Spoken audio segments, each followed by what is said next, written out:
Hello students, आज हम लोग फ्रैक्शंस पढ़ने वाले हैं। Okay, chapter 3 fraction. ओके, सो पहले मैं इंट्रोडक्शन में आपको कुछ चीज़ें बता देता हूँ जो कि बेसिक हैं। ठीक है, अच्छे से देख लीजिए आप लोग। डेसिमल फ्रैक्शन क्या होती है?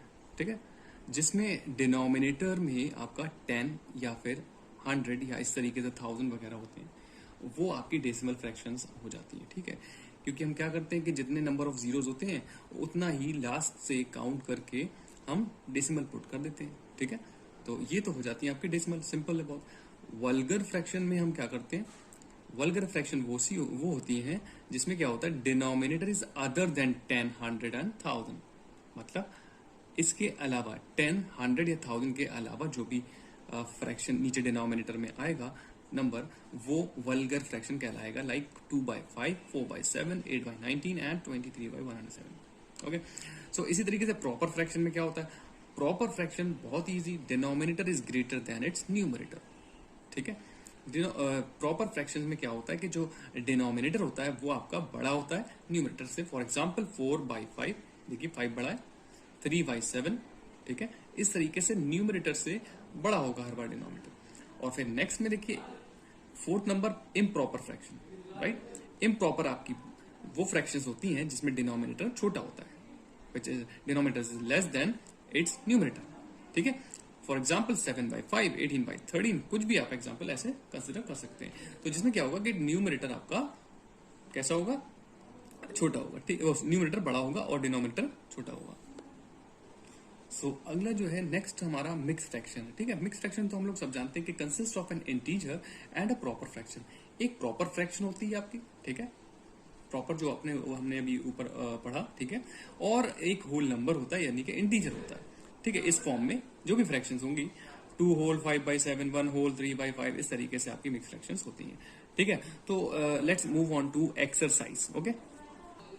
ओके, सो जो फर्स्ट क्वेश्चन है वो हमारा ये है कि express in mixed fraction. Okay, mix fraction में हमें इसको कन्वर्ट करनी है जो गिवन फ्रैक्शंस हैं। सो यहाँ पर देखिए आप 7/4 है, आप इसको जब डिवाइड करोगे तो इसमें करना क्या होता है कि डिवाइजर अपनी सेम प्लेस पर ही रहता है। ठीक है, एंड 4 कितने टाइम्स आप टेबल पढ़ सकते हैं? 4 1 4। ठीक है, तो इस 7 में आपका क्या रिमाइंडर बचा? 3। 4 1 4 तो पढ़ लेना हमने, तो 3 न्यूमरेटर में आपका आ जाता है। ठीक है, तो ये चीज ध्यान रखना, क्वोशिएंट आपका मिड में रहेगा इस तरीके से। ठीक है, और रिमाइंडर आपका न्यूमरेटर में आ जाएगा। बस सिंपल ही आंसर हो गया आपका। इसी तरीके से हमारा नेक्स्ट क्वेश्चन है, देखिए 18/5 दिया हुआ है, तब क्या करेंगे? तो आप चाहे तो रफ में भी कर सकते हो। ठीक है, तो मैं देखिए किस तरीके से कर रहा हूँ। डिवाइजर आपका वहीं पर रहेगा यानी कि डिनोमिनेटर विच इज डिवाइजर। सो 5 3 15। अब 18 के नीचे आप 3 टाइम्स रख सकते हो। ठीक है, 15 हो जाएगा, कितना बचेगा? 3। 18 में क्या बचा? 3, तो वो एज रिमाइंडर यानी कि न्यूमरेटर में लिख दिया जाएगा। बस हो गया, सिंपल। सो नेक्स्ट क्वेश्चन हमारा है एक्सप्रेस इन इम्प्रॉपर फ्रैक्शन। ठीक है, हमें किस में करना है? इम्प्रॉपर में।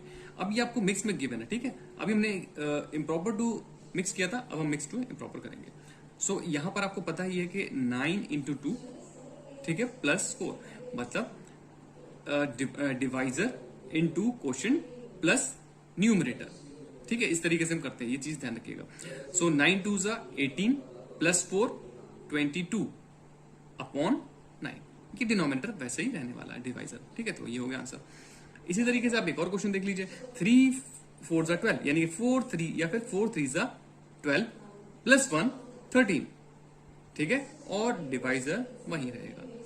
ठीक है, बस बहुत सिंपल है exercise. Okay, so next question देखते हैं हम लोग। नेक्स्ट है हमारा रिड्यूस इनटू लोएस्ट टर्म। ठीक, हमें रिड्यूस करना है यानी कि इसको शॉर्ट में छोटा करना है। इस फ्रैक्शन को रिड्यूस माने छोटा कर देना है लोएस्ट टर्म में।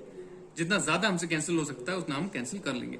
सो आप यहां पर देख सकते हैं कि कोई एक आपको सेम नंबर लेना है जो इन दोनों न्यूमरेटर एंड डिनोमिनेटर को कैंसिल कर देगा। अब ऑब्वियसली बात है, आपको 2 से तो जाएगा ही बिकॉज दोनों ही इवन नंबर्स हैं। ठीक है, इवन नंबर्स 2 से तो कैंसिल होंगे ही। तो 2 कितने था? देखिए 2 9 18, सॉरी 2 4 8, सॉरी 2 4 8 एंड 2 9 18। ठीक है, क्या ये और हो सकते हैं? नो, बिकॉज ये ऑड आ गया और ये इवन नंबर। सो आंसर आपका क्या हो जाएगा? 4/9। ठीक है, हो गया आंसर। नेक्स्ट क्वेश्चन इसी तरीके से आप देख लीजिए। इसके यूनिट प्लेस पर आप देखिए 5 है। 5 है तो ऑब्वियस सी बात है कि ये 5 से कैंसिल हो जाएगा। 5 की टेबल में आते हैं। नाउ देखिए 5 7 35, ठीक। एंड देन यहाँ पे देखिए 5 1 जा 5, इस 7 में क्या बचा, 2 बचा। ओके 2 और ये 5, 25 हो गया। तो 5 5 जा 25। क्या ये और कैंसिल हो सकते हैं? No, because 7 is a prime number. ठीक है, तो 7/15 आपका आंसर हो जाएगा। बस। Let's move on to next question which is state whether the given fractions are equivalent और नॉट। ठीक है, तो इसका मतलब हमें ये बताना है कि क्या ये जो गिवन फ्रैक्शंस हैं क्या वो इक्विवेलेंट हैं या नहीं। तो सबसे पहले आपको पता होना चाहिए इक्विवेलेंट वो होती है जिनको रिड्यूस करने पर रिजल्ट सेम आता है, यानी कि कैंसिल करने पर या कट करने पर रिजल्ट सेम आता हो तो वो इक्विवेलेंट हो जाती हैं। अभी देखिए कैसे होगा। तो यहां पर आप चेक कर लीजिए कि क्या ये सेम नंबर से कैंसिल हो सकते हैं। हाँ, तो ये 7 की टेबल में दोनों आते हैं। देखिए कैसे, 7 5 जा 35 एंड 7 7 जा 49। क्या ये और हो सकते हैं? नो, हो गया। अब आप नेक्स्ट देखिए, यहां पर ये है 20 और ये 28। कौन सी टेबल से जाएंगे? 4 से जा सकते हैं। 4 7 जा 28 एंड 4 5 जा 20। देखिए हो गया, हो नहीं सकता। उसके बाद देखिए अब ये दोनों 45 एंड 63 कौन सी टेबल में आते हैं? सेम। तो आपको पता होना चाहिए कि ये 9 के टेबल में आते हैं। देखिए यहां से 9 5 जा 45, 9 7 जा 63। तो देख रहे हैं आप किस तरीके से रिजल्ट सारे सब अभी तक सेम आ रहे हैं। ठीक है, तो अब इसको बस चेक कर लेते हैं। अब देखिए एक चीज तो आपको पता होगी कि लास्ट के अगर जीरोस हैं तो वो हम कैंसिल कर सकते हैं ना। लास्ट से एक जीरो से लास्ट का एक जीरो कैंसिल। ठीक है, अब देखिए इवन नंबर है दोनों 10 एंड 14। अब 2 से कर लीजिए सिंपल, 2 5 जा 10 एंड 2 7 जा 14। अब आप देख सकते हैं कि सारे के सारे जो रिजल्ट आए हैं रिड्यूस होने के बाद जो फ्रैक्शंस आई हैं वो सारी सेम है, विच इज 5/7। सो आप क्या लिखोगे? Yes it is an equivalent fraction. ठीक है, it is an equivalent fraction. तो बस ये आपका आंसर हो जाएगा।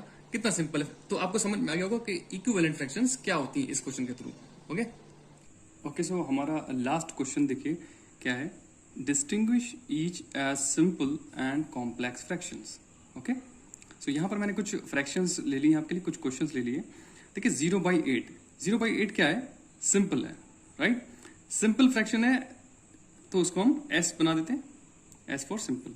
ठीक है, एंड 5/-7 ये भी एक सिंपल फ्रैक्शन है।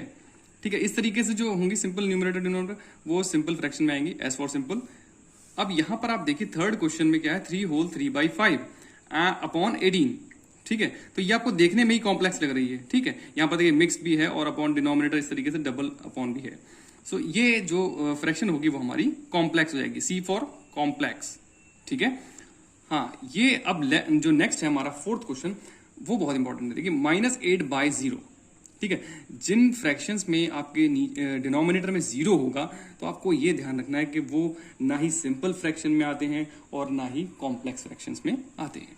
सो इस पे आप नाइदर सिंपल नॉर कॉम्प्लेक्स लिखेंगे या फिर एन बना देता हूं मैं। ठीक है, तो इस तरीके से आप सारे फ्रैक्शंस बता सकते हैं सिंपल वे में।